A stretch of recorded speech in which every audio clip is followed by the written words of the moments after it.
Lumiere was the kind of restaurant where nothing dramatic ever happened. Soft chandeliers glowed like suspended fireflies. Jazz piano drifted lazily through the air, and polished wine glasses reflected the city lights outside the floor-to-ceiling windows.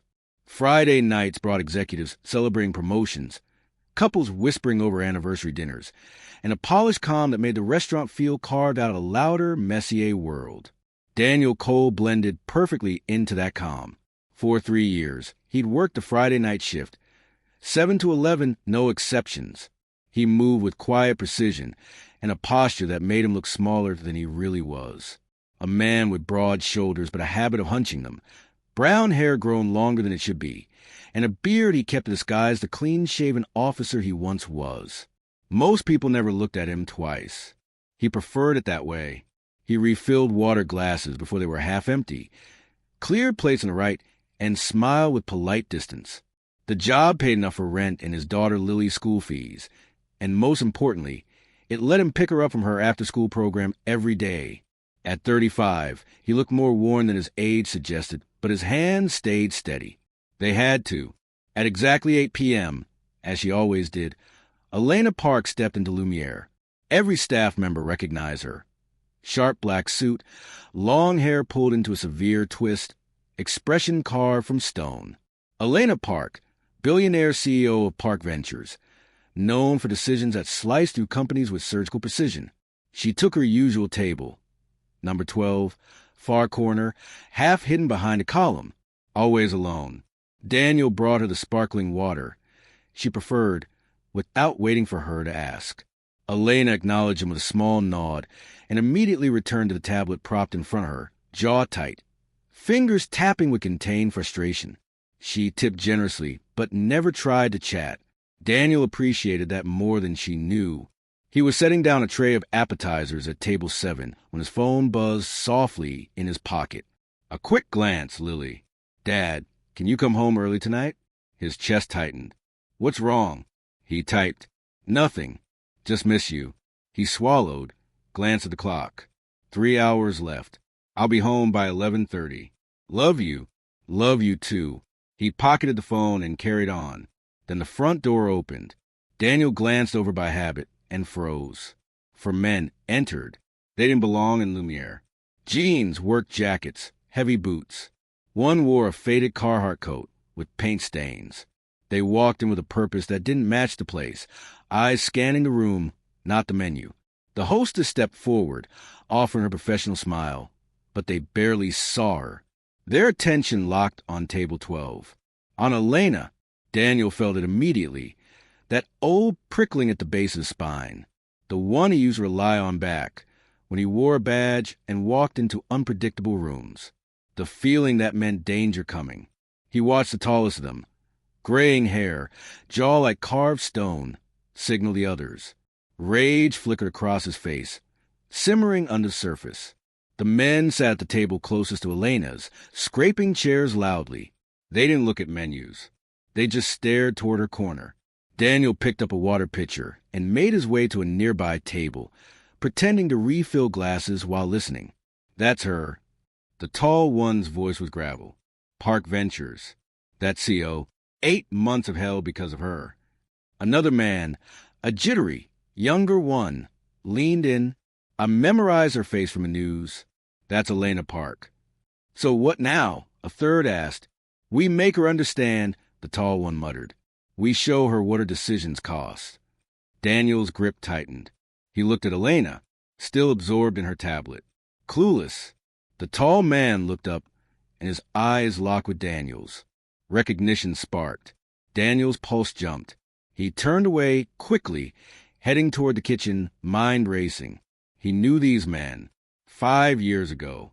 A bar called Rosie's on the south side. A fight that nearly became a riot until he stepped in. They all spent a night in jail. Nothing major. But the leader, Marcus, had stared at Daniel during booking and said, "I don't forget faces, Officer Cole." Daniel exhaled slowly. He didn't look like he used to. Longer hair, thicker beard, weight added over 3 years of exhaustion. But Marcus recognized him anyway. And worse, Marcus was here for Elena. The younger man suddenly stood. walked toward her, fast. Before his mind fully processed it, Daniel was already moving, cutting across the dining room to intercept him. "Sir, can I help you with something?" Daniel said, stepping directly into the man's path. "I need to talk to her," the man snapped. "If you like to speak with another guest, I can relay a message." "Move." Elena finally looked up, confused, tense. Marcus rose from his table. The others followed. 4 angry men. A quiet dining room full of civilians. A woman completely unprepared. Daniel squared his shoulders unconsciously, his old training flickering awake. Marcus reached them. His eyes narrowed. "Cole," he said softly. "Well, I'll be damned." Daniel didn't answer. Marcus smirked. "You're a waiter now? They fire you?" "I left," Daniel said evenly. "Return to your table or leave. You're disturbing guests." One man scoffed bitterly. "You know what's disturbing? Losing your job because some billionaire pulls her money out of your factory." Elena stood slowly, tension coiling in her neck. "What is this about?" she asked. Marcus faced her. "Morrison Manufacturing. 8 months ago, you pulled your investment. 200 people out of work." "That decision was business," Elena said flatly. "And our lives were what? Collateral damage?" Daniel stepped slightly forward. "Let's take this outside," he said quietly, away from the dining room. Marcus studied him. "You think you're still a cop?" "No," Daniel said. "Just trying to keep this from becoming something you regret." A long beat. Then Marcus nodded. The restaurant watched silently as Daniel guided the 4 men to the back patio, a dim, concrete space used by staff during breaks. The city hummed beyond brick walls and half-lit string lights. When the door closed behind them, Marcus crossed his arms. "You trying to help us, Cole? Or protect your rich customers?" "I'm trying to keep you alive," Daniel said. "Anger like yours ends badly." One of the men, a wiry man with weathered hands, spoke softly. "Before we talk, you should tell us who we're talking to. Why'd you leave the force?" Daniel hesitated, then answered, "I was in community intervention. De-escalation. Talking people down. I thought I was good at it." He exhaled slowly. "Then I handled the domestic call. Calmed the husband. Thought the danger was over. I left. 2 hours later. He put his wife in the hospital." Daniel's hands tightened on the metal chair. "I stopped trusting my judgment. So I quit." Silence settled. Heavy. Understanding. Then the men told their stories. Jimmy, the young one, welder for 12 years. Marriage shattered under overdue bills. Carlos, 20 years fixing machines at the factory. His daughter forced to leave college. Ray, supervisor of a 52-man shift who looked his workers in the eyes when the factory closed and had nothing to tell them. Marcus, staring down a mortgage he couldn't pay and a future stolen overnight. Daniel listened, really listened. "You have every right to be angry," he said finally. "But coming here to confront Elena won't get you your lives back." Before they could argue, the patio door opened again. Elena stepped outside. Daniel stiffened instantly. "Mississippi Park. Please go back inside." "I'm not hiding," she said. The men turned toward her. Tension thickened again. "You closed our factory," Marcus growled. "We pulled investment because it was losing money," Elena replied. "That's business." "And the 200 people who depended on that job?" Carlos snapped. "Was that business too?" Elena stood silent for a moment, calculating, cornered. Then Ray asked quietly, "Did you ever even visit the factory? Talk to the people working there? Look them in the eye before you took everything from them?" "No," she admitted. "I reviewed the data. Projections. Numbers." "Exactly," Marcus said. "We were numbers. Disposable." Elena's jaw tightened. Daniel watched her carefully, saw something flicker in her eyes. Not guilt, not yet, but something cracking. "Why are you out here?" Daniel asked her softly. "Really?" Her gaze shifted to him. "Because I've spent years surrounded by people who want something from me or fear me," she said. And tonight, the quiet waiter who never looked me in the eye stepped between me and 4 angry men with nothing but a water pitcher. Not for money, not because I'm Elena Park, but because it was right. She inhaled slowly. I haven't seen that in a long time. Before anyone could respond, the patio door burst open. Mr. Loren stepped out, tight-lipped and alarmed. What is going on? Daniel, you are supposed to be working the floor. Mississippi Park, are you safe? Should I call the police? All 4 men stiffened. No, Elena said sharply. No police. Mississippi Park. That's final. Loren looked from her to Daniel, frustrated but trapped. Then he stepped back inside, leaving them again. They had minutes. Daniel turned to the men. You came here to be heard. So say what you need. And you, he looked at Elena, need to decide if you're willing to see them as people. The air held its breath. Then Elena spoke. I can't reopen Morrison Manufacturing, she said. That decision is permanent. Marcus's face twisted, but she held up a hand. Park Ventures runs a workforce development program. We train people for new industries, renewable energy, advanced manufacturing, logistics, tuition covered, monthly stipend. If you want in, I'll make it happen. Jimmy blinked. Why? Because I made a decision that hurt people, Elena said simply, and I like to live with myself. The men exchanged looks. One by one, they agreed. Marcus was last. Finally, he sighed. Fine, but I want it in writing. You'll have it Monday. Something eased in the patio. The first fragile moment of peace. Marcus shook Daniel's hand. You're all right, Cole. After they left, Elena remained, watching Daniel. You could have called the police, she said quietly. Why didn't you? Because treating desperate people like criminals never fixes anything. That's why you left the force. He hesitated. It's part of it. She studied him. Tonight, you trusted yourself. You handled this better than most professionals would. That's not luck. She turned toward the door, paused. You think what happened in your past makes you a failure, she said softly. I think it makes you human. Then she left him standing in the cool night air, feeling more like himself than he had in years. The next morning, sunlight filtered through Daniel's apartment blinds. Lily was at the kitchen table, coloring her imaginary family. Daniel poured coffee, reflecting on the night before. The events at Lumiere still replayed in his mind. The tension, the fear, the sudden responsibility of standing between danger and an innocent woman. Yet it had worked. He'd acted and nothing or no one had been harmed. For the first time in 3 years, he felt competent again.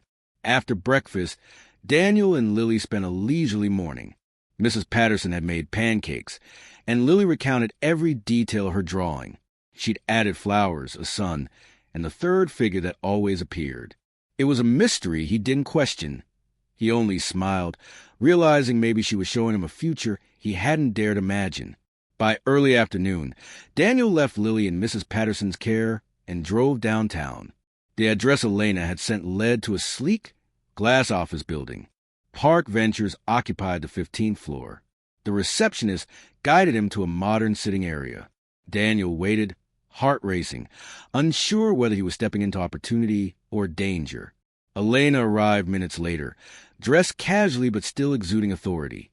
Dark jeans, a soft gray sweater, hair loose, far less formal than the night at Lumiere.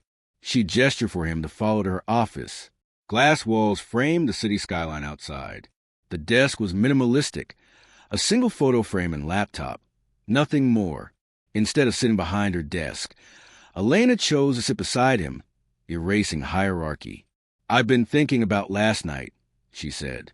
How you handle those men, seeing them as people rather than threats. That's rare, and it's exactly what I need. Daniel listened, heart pounding. She continued, offering him a role, community relations manager at Park Ventures. He would act as a bridge between the company and the communities affected by its investments, ensuring human consequences were considered before decisions were made. The offer stunned him. Triple his restaurant salary. Real responsibility. Real consequences. Real stakes. I'm not qualified for this, he said. I don't have corporate experience, degrees, nothing. You're qualified because you know how to listen. You know how to de-escalate. You see people, not just problems, she replied. Last night proved it. She handed him a folder with the position description and compensation package. Daniel's pulse quickened. This wasn't just a career change. It was a leap back into a world where failure had real weight. He asked about the training program he'd offered the men at Morrison Manufacturing. Had it been a spur-of-the-moment decision?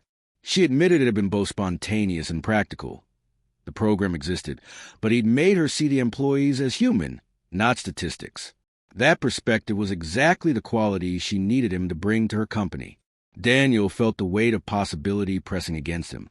Could he fail again? Could he trust his judgment after all these years?